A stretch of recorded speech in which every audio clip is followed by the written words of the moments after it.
Nous sommes à notre dernier dimanche qui nous conduit au séminaire que nous allons avoir à partir de ce vendredi. C'est un grand séminaire, on va nous le rappeler dans les annonces. Alors, il y a l'équipe qui est chargée d'organiser ces séminaires et nous voulons bien vous la présenter, puisque si un membre de cette équipe vous contacte au courant de la semaine pour une tâche particulière, n'hésitez pas de répondre positivement. Donc, je vais vous présenter ces frères et sœurs qui constituent l'équipe qui coordonne ces séminaires. Ainsi, quand ils vous contacteront, vous ne serez pas surpris. Donc, Pasteur Michelson, vous pouvez rappeler leurs noms. D'accord. Alors, l'équipe, nous sommes au dernier dimanche, comme l'a dit le patriarche. Normalement, l'équipe travaille déjà. Nous devrions la présenter depuis 2 dimanches, c'est bien cela. Mais en coulisses, ils travaillent déjà et nous voulons ce matin vous la présenter. Nous avons notre sœur Paola. Est-ce qu'on peut acclamer le Seigneur, la sœur Paola, pour la sœur Paola, qui va nous aider avec la cuisine. Est-ce qu'elle peut venir? Nous avons également le frère Trésor. Je ne sais pas s'il est là, pas encore, ou il est dehors. Ok, le frère Alex.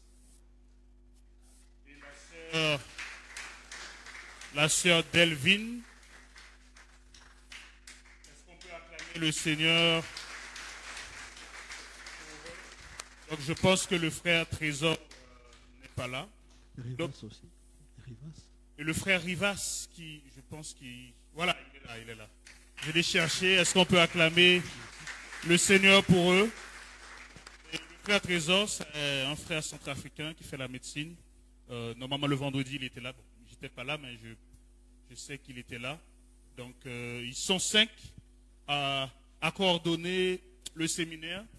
À partir dès maintenant, ils vont vous contacter pour toutes les commissions. Donc, ils ont reçu le mandat du CP.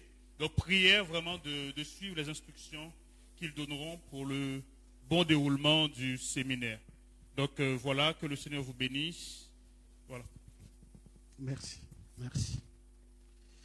Alors, nous avons connu aussi des départs de certaines personnes qui n'ont pas eu l'occasion de se présenter à l'église.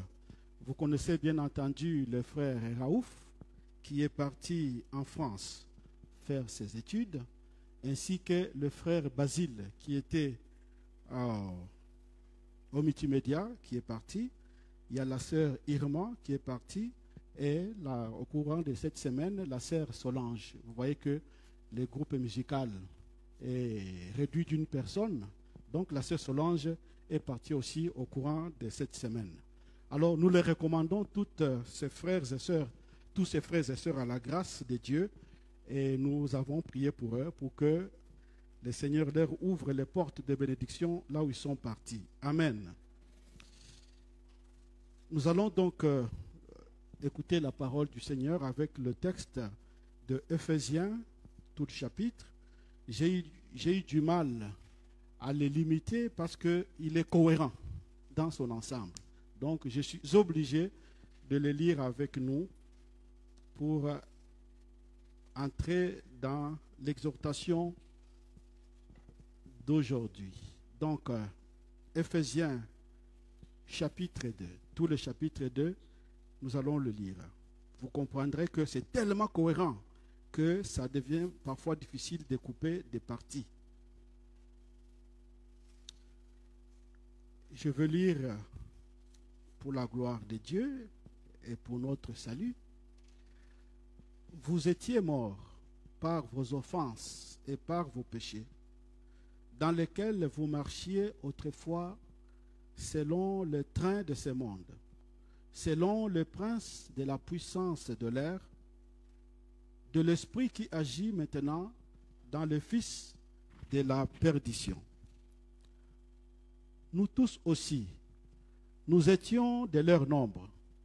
Nous vivions autrefois selon les convoitises de notre chair, nous accomplissant les volontés de la chair et de nos pensées, et nous étions par nature des enfants de la colère, comme les autres. Mais Dieu, qui est riche en miséricorde, à cause du grand amour dont tu nous as aimés, nous qui étions morts par nos offenses, nous a rendus à la vie avec Christ. C'est par la grâce que vous êtes sauvés. Il nous a ressuscités ensemble et nous a fait asseoir ensemble dans le lieu céleste en Jésus-Christ, afin de montrer dans le siècle à venir l'infinie richesse de sa grâce par sa bonté envers nous en Jésus-Christ.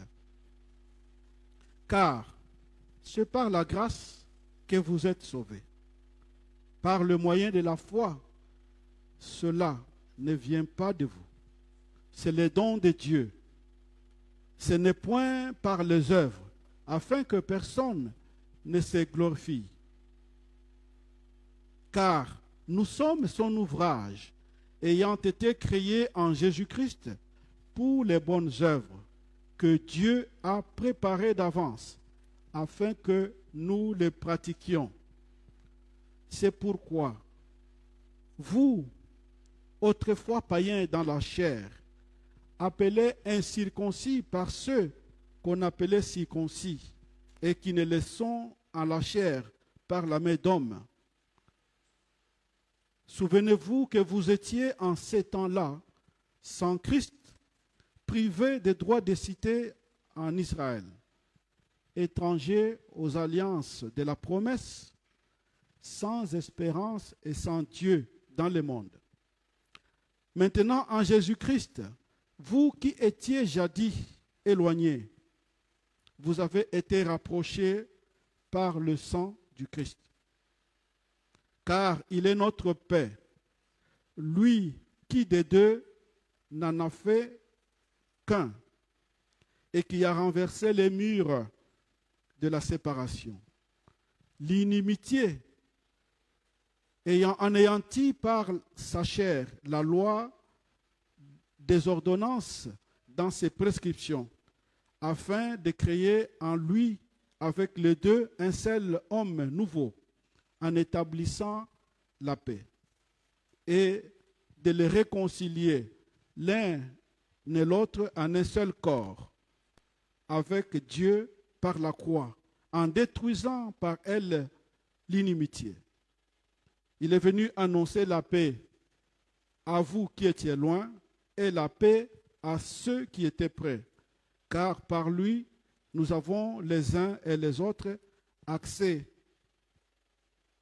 au Père par le Saint-Esprit. Ainsi donc, vous n'êtes plus des étrangers, ni des gens du dehors, mais vous êtes concitoyens de saints, gens de la maison de Dieu.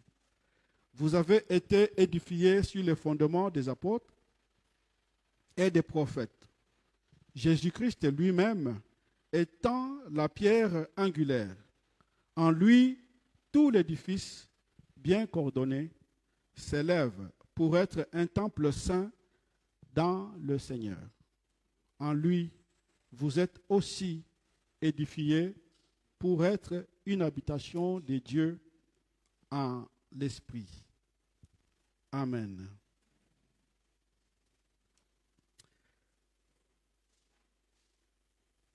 Seigneur, ta parole est vérité. Sanctifie-nous par ta vérité. Comme l'argile entre les mains du potier, nous nous remettons aussi entre tes mains. Que cette parole nous façonne et continue à faire de nous un peuple qui t'appartient. Béni sois-tu par Jésus-Christ, notre Seigneur. Nous avons prié. Amen. Alors, j'avais demandé qu'on m'affiche le texte immédiatement après le texte, l'intitulé de ma prédication. Alors, je l'ai intitulé « grâce, grâce, peuple, temple. Démonstration de la bonté de Dieu envers le païen. Voilà, temple. Et grâce, peuple, temple. Démonstration de la bonté de Dieu en faveur des païens. Alléluia.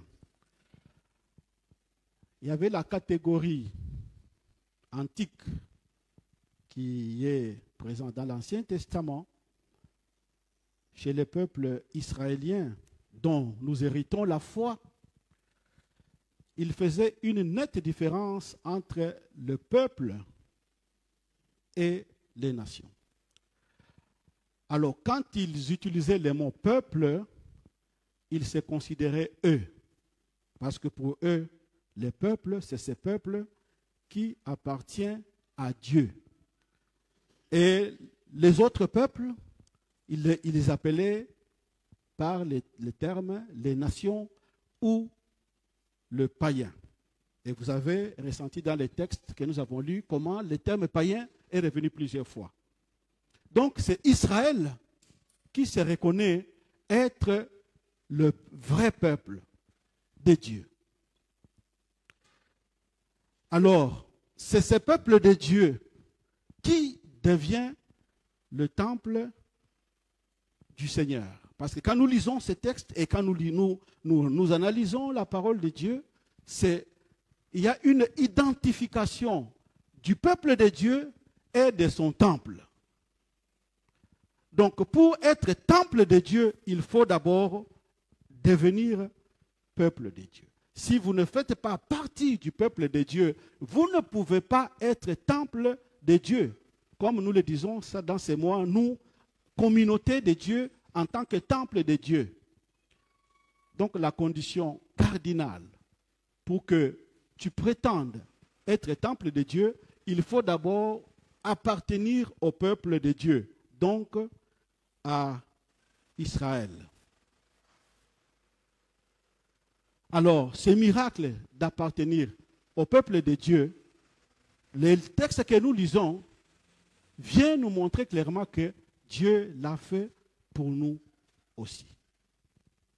Ce n'est plus que Israël qui est le peuple de Dieu, mais nous aussi, les païens, nous sommes intégrés dans le peuple de Dieu, puisqu'il est dit que Dieu a renversé les murs qui séparaient le peuple saint, le peuple qui constituait la maison de Dieu, et toutes les nations. On dit Dieu a fractionné les murs qui séparaient. Maintenant, c'est devenu un seul peuple. Et c'est ce peuple, quand nous lisons la fin des textes que nous avons lus, qui est constitué maintenant en un temple, en une habitation de Dieu. Alors, comment sommes-nous devenus peuple de Dieu? Nous qui étions païens, nous qui étions sans Dieu, comme nous lisons dans les textes. Il y a un seul mot qui nous est rapporté dans ces textes, par la grâce du Seigneur. C'est la grâce de Dieu. Alors que nous étions pécheurs, morts par nos péchés, condamnés à la perdition éternelle, on dit Dieu nous a fait grâce. Dieu est riche en miséricorde, il nous a rendus à la vie. Donc c'est la grâce qui constitue pour nous la porte d'entrée pour nous qui sommes païens, même pour les Juifs aussi. Parce qu'il dit, il a annoncé la paix à ceux qui étaient loin, nous les païens, et à ceux qui étaient près, les Juifs. Donc nous tous, Dieu nous fait devenir son peuple par la porte de la grâce de Dieu. Et la grâce de Dieu veut dire Jésus-Christ. Donc la nécessité de placer sa confiance en Jésus-Christ. Et quand nous plaçons sa confiance en Jésus-Christ, Dieu fait l'opération miraculeuse qu'il est tenté de décrire dans ces textes que nous allons voir. Dieu va faire cette opération chirurgicale qui nous déplace notre identité, qui nous déplace du monde des païens, qui nous place dans le peuple de Dieu. Appartenant au peuple de Dieu, nous devenons ipso facto le temple du Seigneur. Pourquoi Dieu a-t-il fait cela? il y a une raison qui nous est donnée dans le texte. Il dit, afin de montrer dans le siècle à venir l'infinie richesse de sa grâce par sa bonté envers nous en Jésus-Christ. Donc Dieu va faire cette opération qui nous fait passer de païens au peuple de Dieu et qui fait que nous devenions maintenant son temple dans lequel Dieu vient habiter avec toute sa puissance et sa sainteté. Il dit Dieu le fait cela pour des raisons. Une raison principale, il veut montrer dans le siècle à venir la richesse, bonté de son amour. Alors je ne sais pas le destinataire de cette démonstration que Dieu veut faire. Je ne sais pas. La Bible dit seulement, il veut montrer dans le siècle à venir l'infinie richesse de sa grâce. Montrer à qui? Peut-être au monde, souvent, dit le monde invisible, le monde satanique, le monde des anges. L'apôtre Pierre dit que les anges contemplent avec beaucoup de fascination l'amour que Dieu manifeste aux êtres humains. Donc les anges contemplent cette bonté de Dieu envers nous. Les démons et Satan contemplent cette bonté de Dieu envers nous. Mais je pense aussi, nous-mêmes aussi, nous sommes les destinataires parce que nous réaliserons plus tard, quand nous serons dans sa gloire, mais nous le réalisons déjà chaque jour, l'immensité de la bonté dont nous sommes bénéficiaires. Nous voyons que ce que Dieu a fait pour nous nous dépasse. Alors nous pouvons déjà apprécier nous-mêmes aussi, à notre propre conscience, nous pouvons apprécier la grandeur du Seigneur, la bonté de Dieu envers chacun de nous. Alléluia. Donc, j'ai résumé mon titre, qui résume presque ma prédication. Maintenant, nous allons passer à une petite démonstration de comment Dieu a fait ces miracles qui fait de toi et de moi temple de Dieu. Alors, nous commençons d'abord par rappeler les fonctions d'un temple.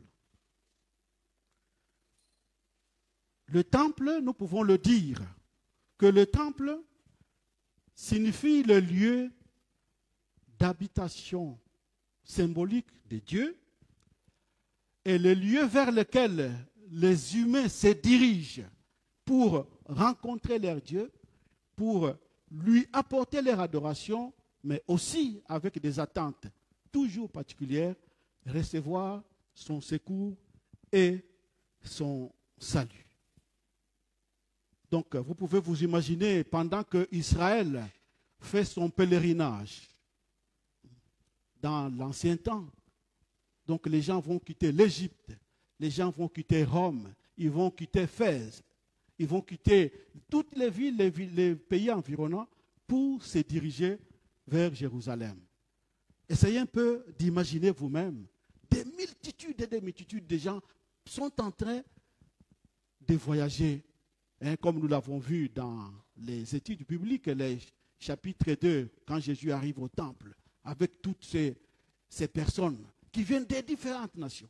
Et nous le voyons aussi dans Actes des Apôtres, chapitre 2, le jour où le Saint-Esprit est descendu. Il y avait beaucoup de gens qui venaient des différentes nations, qui sont venus à Jérusalem pour adorer Dieu, mais aussi pour solliciter la faveur de Dieu. Voilà les deux raisons qui nous poussent de nous diriger vers le temple. Nous nous dirigeons vers le temple pour adorer le Seigneur et pour solliciter sa faveur dans tous les domaines. Alors, pendant que les gens faisaient des kilomètres et des kilomètres pour aller rendre grâce à Dieu, pour aller adorer le Seigneur, mais en Jésus-Christ, Dieu a délocalisé le lieu de sa rencontre avec les humains. On n'a plus besoin d'aller à Jérusalem. Vous n'avez plus besoin d'aller n'importe où. Dieu délocalise sa présence. Et où est-ce que Dieu va localiser sa présence maintenant? dans Jésus-Christ d'abord, parce que dit, détruisez ces temples, en 3 jours, je vais le relever. Dans Jésus-Christ. Mais Dieu a délocalisé le temple pour venir le localiser à Tanger. Alléluia. Oui, Dieu a délocalisé Jérusalem pour venir localiser son temple à Tanger, à Tétouan, au Maroc. Parce que toi et moi, Dieu nous dit, comme nous lisons ces textes, en lui, tout l'édifice bien coordonné s'élève pour devenir un temple saint dans le Seigneur. En lui, vous êtes aussi édifiés pour être une habitation de Dieu en esprit. Alléluia. Alors imaginez-vous ces gens-là qui sillonnaient des kilomètres et des kilomètres pour aller à Jérusalem rencontrer Dieu. C'est comme si Dieu leur répond maintenant. Au lieu d'aller sillonner à Jérusalem, et pour aller à Jérusalem, nous sillonnez, rendez-vous à la communauté des Tanger. Alléluia. C'est ça la réalité. Dieu a quitté les temples. Pendant que le voile s'est déchiré, Dieu est sorti du temple. Il se dirige maintenant vers les hommes qu'il aime. Jésus-Christ a payé le prix de notre salut. Dieu se dirige vers les hommes. Donc ici, nous constituerons un temple de Dieu avec toute la gloire du Seigneur. Ici, il y a la Shekinah qui était dans l'Ancien Testament sur le tabernacle de Dieu. La Shekinah de Dieu est sur ce temple. Vous, en tant que communauté, la gloire de Dieu est sur votre vie. Donc maintenant, au lieu que les gens voyagent pour aller à Jérusalem, les gens voyagent maintenant pour aller au lieu de rencontre de Dieu, pour ceux qui sont ici dans la ville de Tanger, dans la communauté que nous sommes.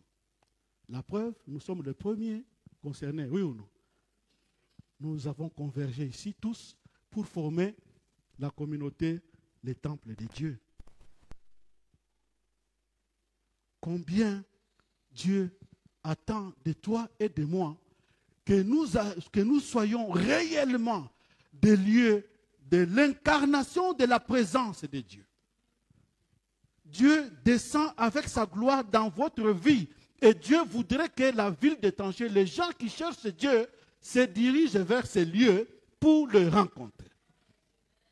Vous pouvez vous imaginer quelle sublimination que Dieu a placée dans votre vie. Quelle grâce que Dieu vous a faite. Quel niveau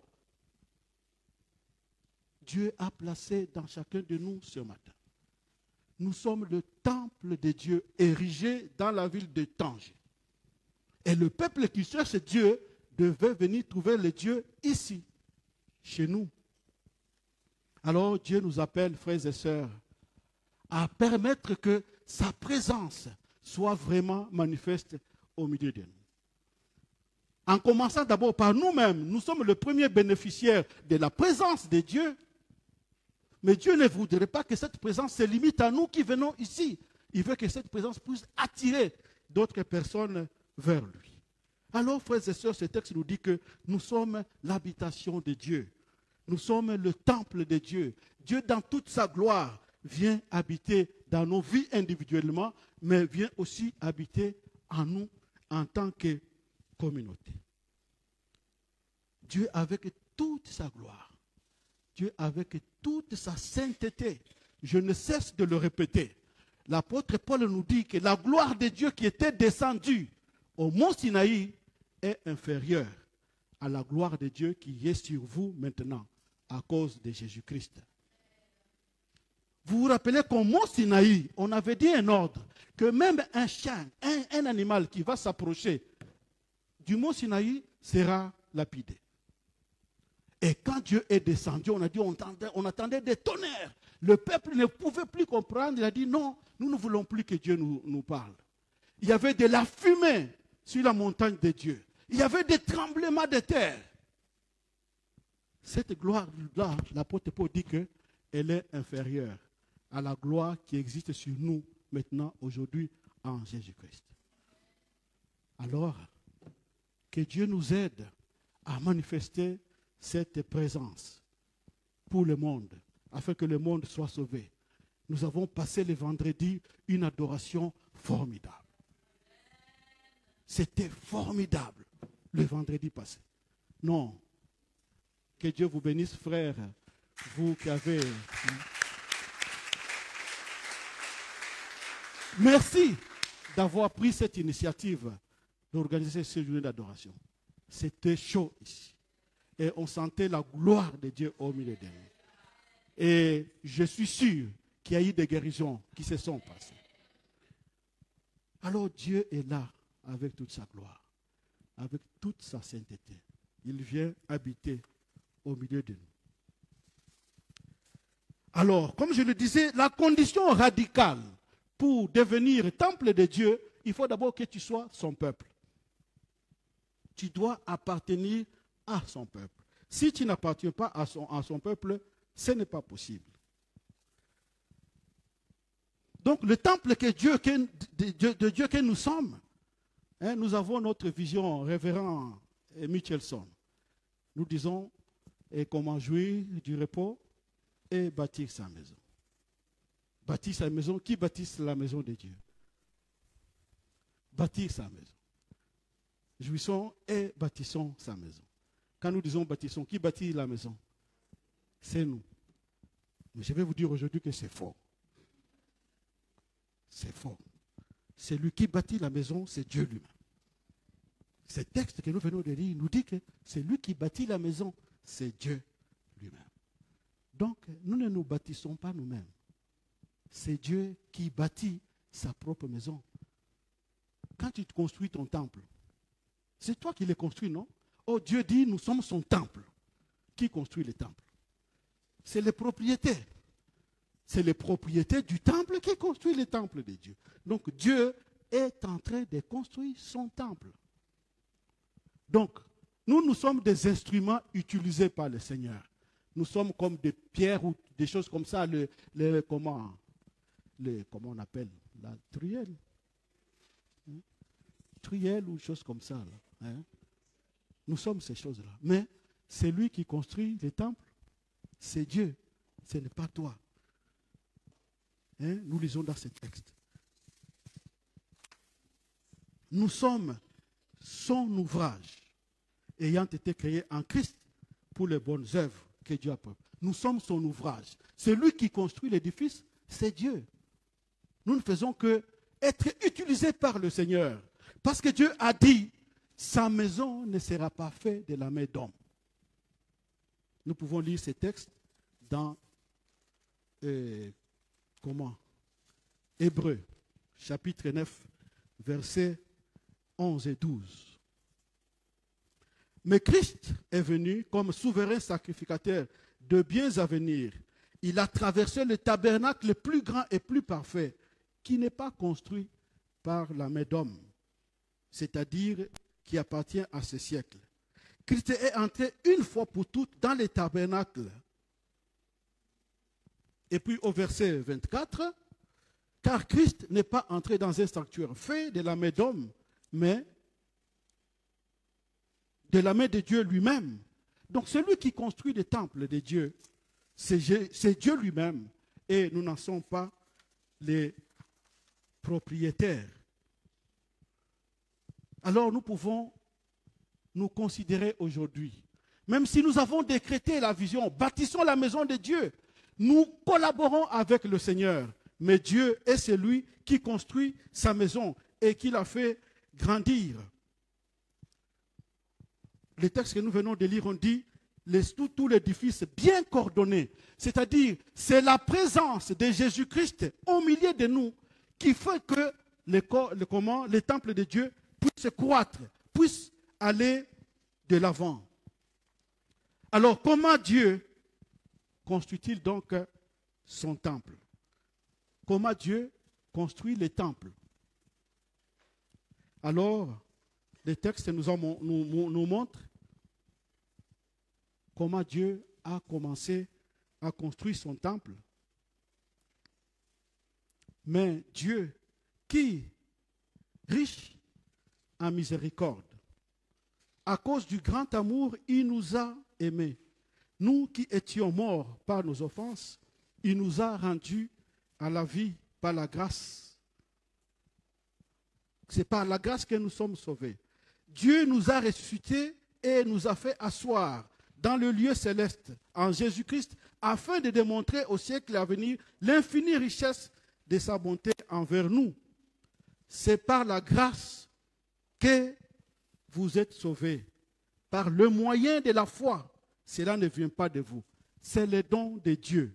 Ce n'est point par les œuvres, afin que personne ne se glorifie, car nous sommes son ouvrage, ayant été créés en Jésus-Christ pour les bonnes œuvres.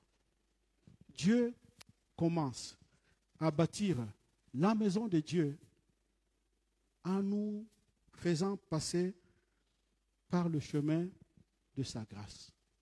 Sa grâce qui veut dire bénéficier du pardon que Dieu nous offre en Jésus-Christ. Lorsque nous plaçons notre confiance en Dieu, Dieu nous déplace. Dieu fait de nous, nous devenons une pierre vivante. Comme l'apôtre Pierre peut nous dire, approchez-vous de lui, pierre vivante. Rejetée par les hommes, choisie et précieuse. Et vous-même, comme de pierres vivantes, édifiez-vous pour former une maison, un temple de Dieu. Donc, c'est Dieu qui fait son œuvre. Il commence par l'œuvre de sanctification de son peuple. Dieu commence par l'œuvre de purification de chacun de nous. Le peuple de Dieu qui se constitue, c'est un peuple qui est saint. Le peuple de Dieu qui se constitue, qui devient le temple de Dieu, c'est un peuple qui est sanctifié, qui a pour Dieu l'éternel et qui est sanctifié dans sa manière de vivre, qui est racheté des mauvaises manières de vivre. Alors, c'est ce peuple-là que Dieu fait déclarer que voilà le temple dans lequel je vais habiter.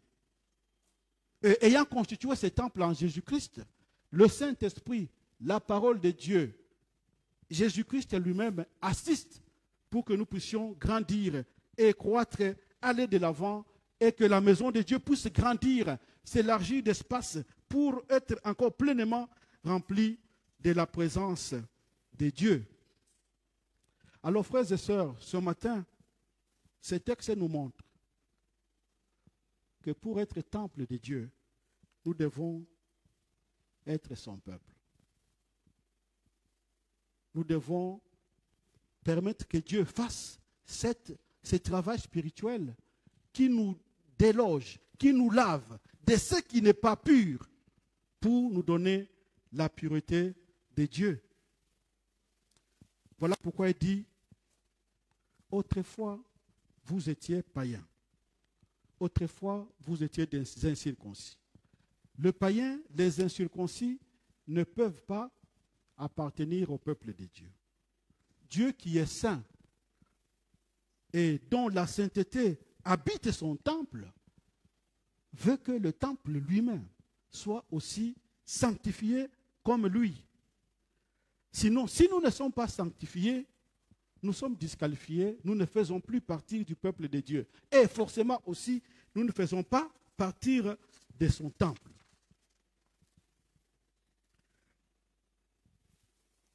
Vous étiez morts par vos offenses et par vos péchés, dans lesquels vous marchiez autrefois,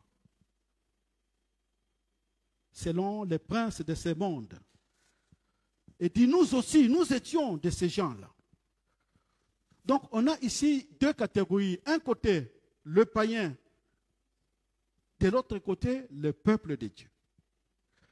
Mais pour que vous puissiez appartenir au peuple de Dieu, au temple du Seigneur, vous devez faire partie de son peuple.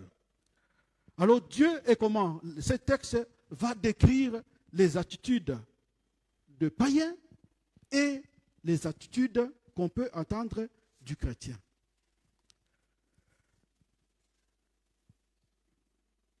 Le païen, c'est qui?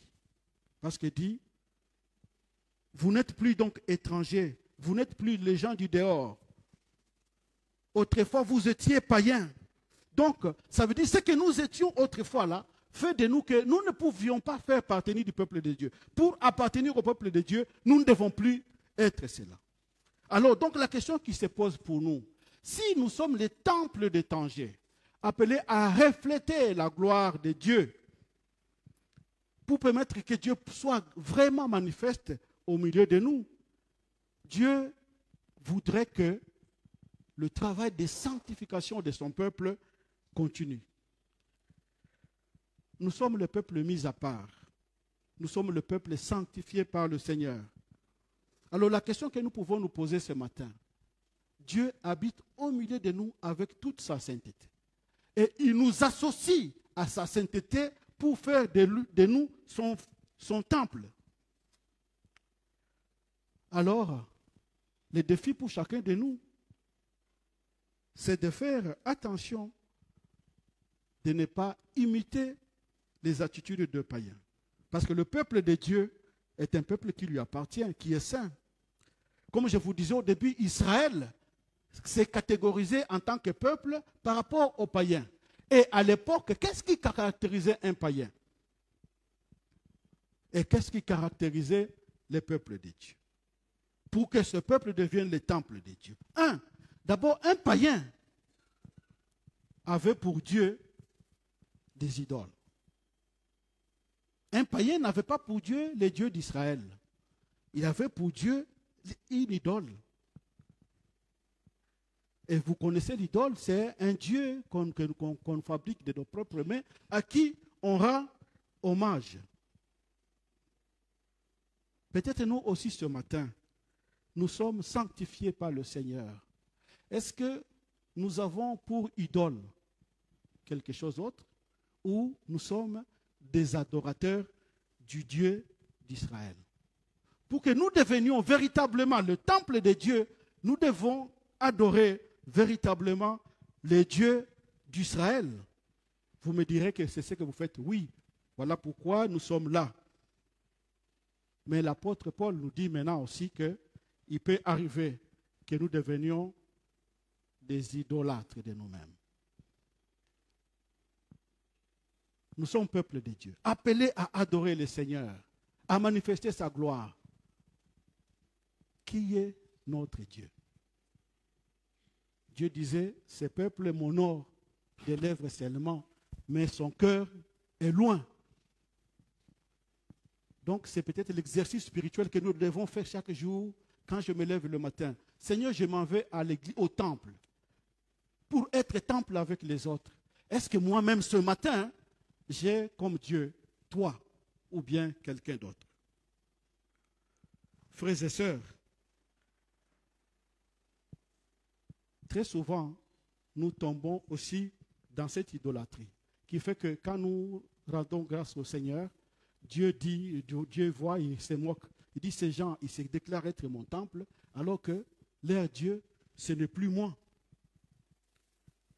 En tant que communauté de Tanger, qui adorons le Seigneur, donc Dieu nous appelle à nous encourager davantage à ce que notre Dieu que nous adorons reste toujours le Dieu d'Israël. Nous pouvons si souvent devenir idoles de nous-mêmes. Donc pour être un temple de Dieu et pour que je ne m'adore pas, Dieu me demande une seule chose, c'est de mourir à moi-même. De céder la place dans ma vie à Dieu. Quand je cède la place dans ma vie à Dieu, alors je fais de Dieu mon vrai Dieu. Alors, nous tous qui sommes ici, qui voulons être le temple de Dieu, est-ce que nous faisons de ces dieux-là le vrai Dieu de notre vie personnelle?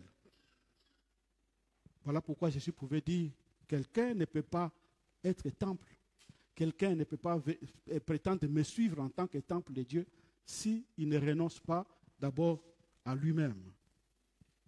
Renoncer à nous-mêmes.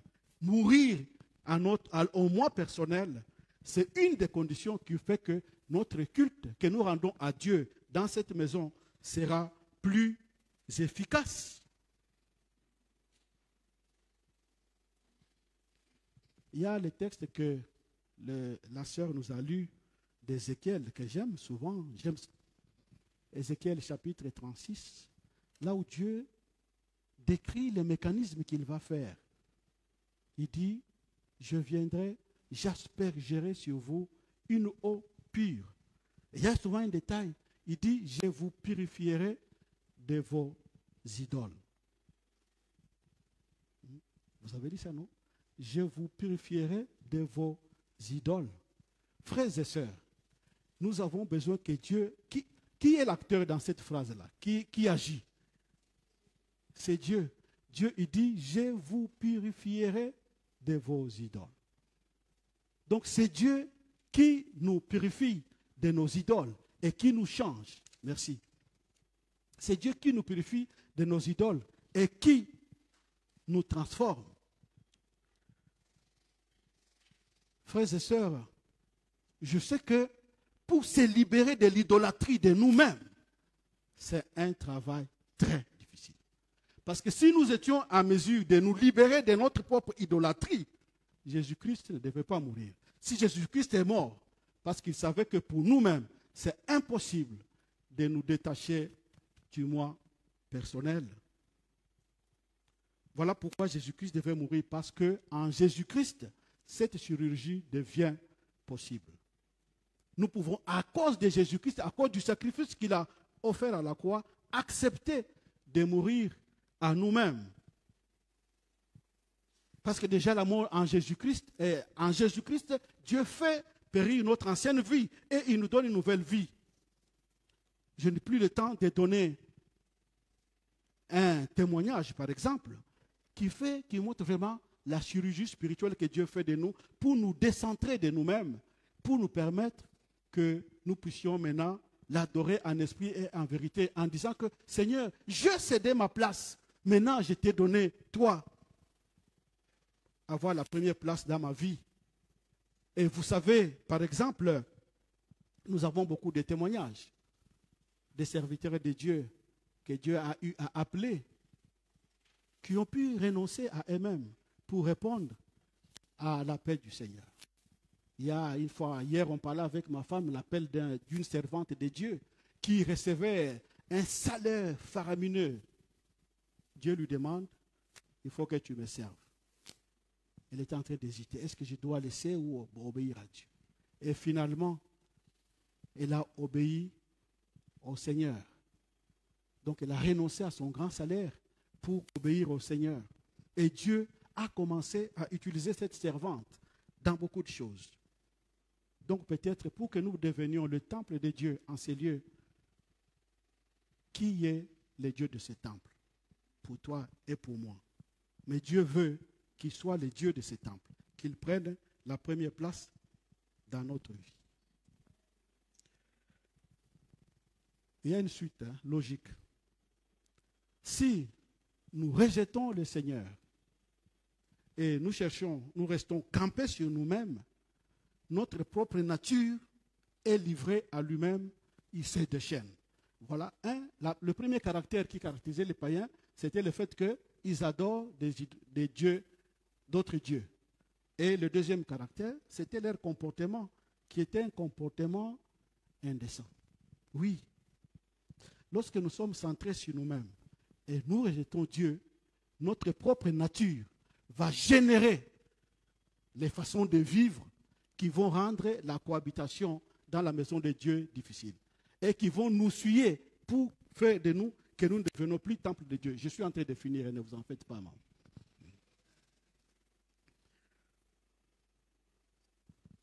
Terminons avec Romains.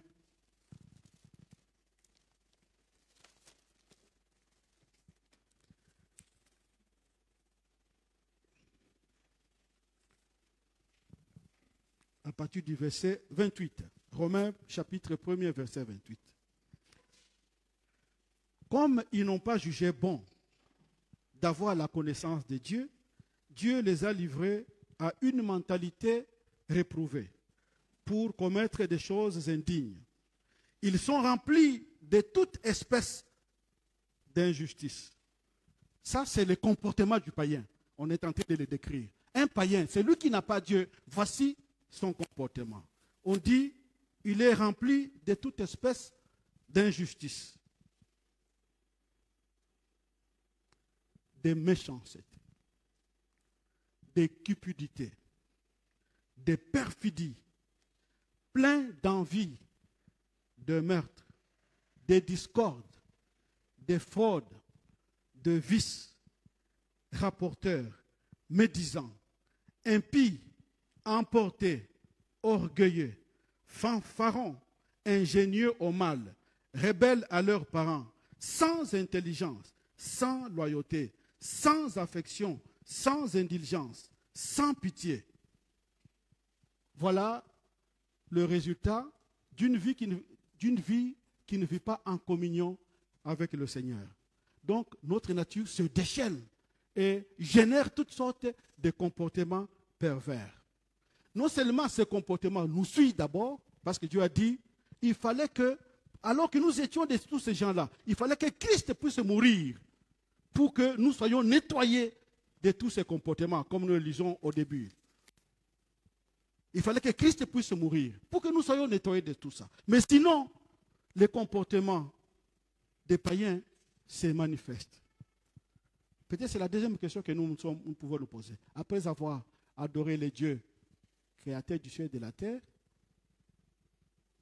est-ce que notre comportement quotidien, c'est un comportement assimilable au comportement des païens ou au comportement de ceux qui sont régénérés? Parce que si nous continuons à adopter les comportements de ceux qui sont régénérés, nous affaiblissons la manifestation de Dieu. Dieu nous a déjà choisis. Dieu nous a fait de nous temples de Dieu. Mais quel comportement prévaut parmi nous? Nous avons vu le dimanche passé comment la parole de Dieu nous appelle à la communion fraternelle, par exemple. Or, tous ces comportements que je viens de vous lire, de vous dire, si ces comportements se manifestent au milieu de nous, ça va briser la communion. Et en brisant la communion, nous ne serons plus temple de Dieu. Or, pour être temple de Dieu, il faut qu'il y ait l'unité qui est la communion.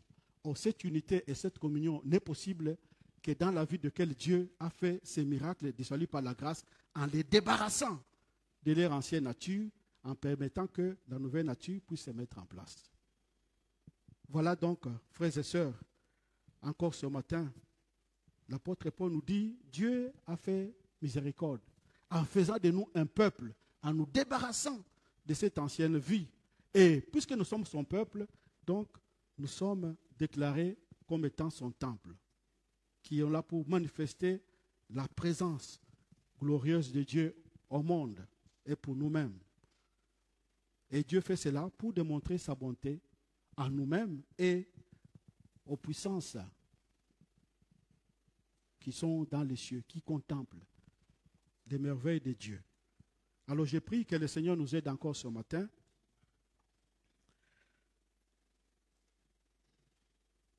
à nous dire d'abord, Seigneur, merci pour la grâce qui nous introduit dans la communauté de tes enfants. Merci par la grâce qui nous débarrasse de l'idole de nous-mêmes. Et merci par ta grâce qui fait de nous un peuple saint, concitoyens de saints. Et après, nous allons demander, Seigneur, est-ce que dans ma vie, tu es vraiment le Dieu de ma vie? Est-ce que dans ma vie, je laisse manifester des comportements qui sont susceptibles de nuire à l'unité de ton corps?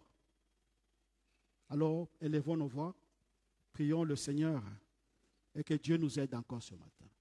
Que nous voulons être ces temples vers lesquels les gens se dirigeaient ici à Tanger. Et pour manifester cette gloire, nous sommes appelés à nous sanctifier davantage.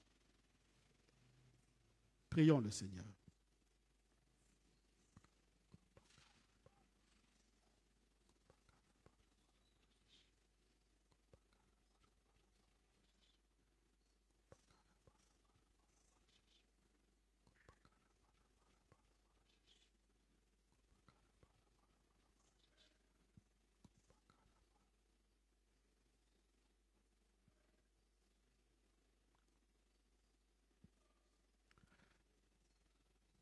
Fais de moi, Seigneur, un sanctuaire